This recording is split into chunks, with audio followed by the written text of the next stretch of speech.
how would you categorize your profession? Would you say you're a journalist, or are you an actor? Are you a comic? I would say video journalist, but certainly there's aspects of it that like there's literal acting, especially the first one I posted today where I'm pretending to be various parts of the impeachment trial. But yeah, a lot of my background, to give you an example, was I interned at Colbert Report when I was in college, and so there's a lot of bit of, for me, I am very much obsessed with journalism and politics, but there's also, I'm coming at it from the aspect of like, this is all very funny. And my sort of personal mantra here is to get people interested in politics. Sometimes you have to get them to laugh a little bit.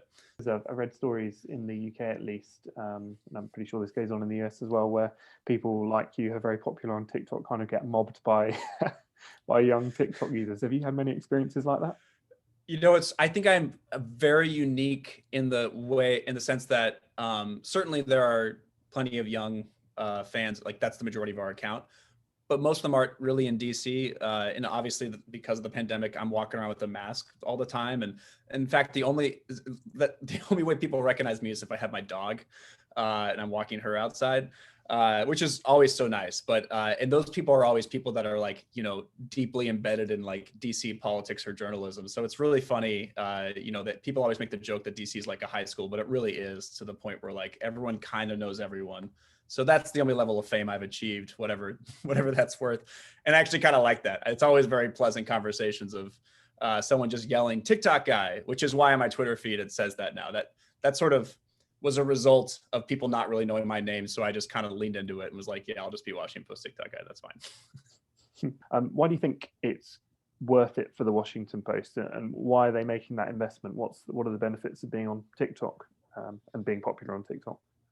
I think there's two things. There's the obvious of, we've pretty clearly driven traffic to like newsletter subscriptions and actual subscriptions to our newspaper by having these different links that we link in the bio, and I make TikTok centric to that. And so there's the obvious, we're just like in some ways at least secondhand kind of making money off of this over time, and certainly it doesn't hurt the brand. For instance, every so often someone will say, hey, I'm in Seattle, are you nearby? I'm like, no, Seattle's we're in Washington DC. And there's just a lot of people in the US who just don't know that the Washington Post is based in the nation's capital, not Washington State.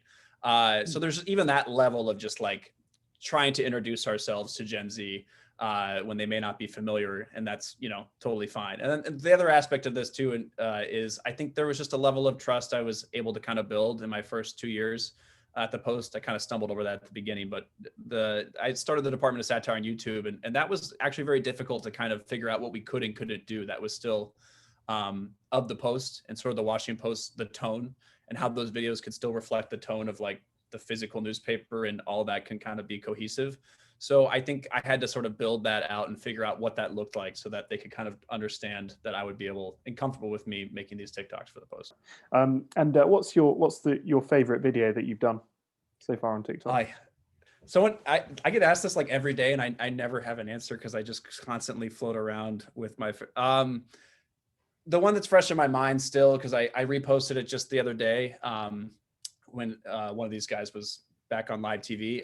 It was we were doing a bunch of presidential candidate TikToks. This was pre-pandemic, and people on cable TV kept confusing presidential candidate Julian Castro for his brother, a House representative, Joaquin Castro. So we did a TikTok where I was at the airport and I didn't know who was who, and we used an audio on TikTok, and it did quite well. And I think that was one of the things where the TikTok did well on Twitter, did well on TikTok. Everyone kind of understood what was happening. It had commentary on how a lot of reporters couldn't seem to keep them straight.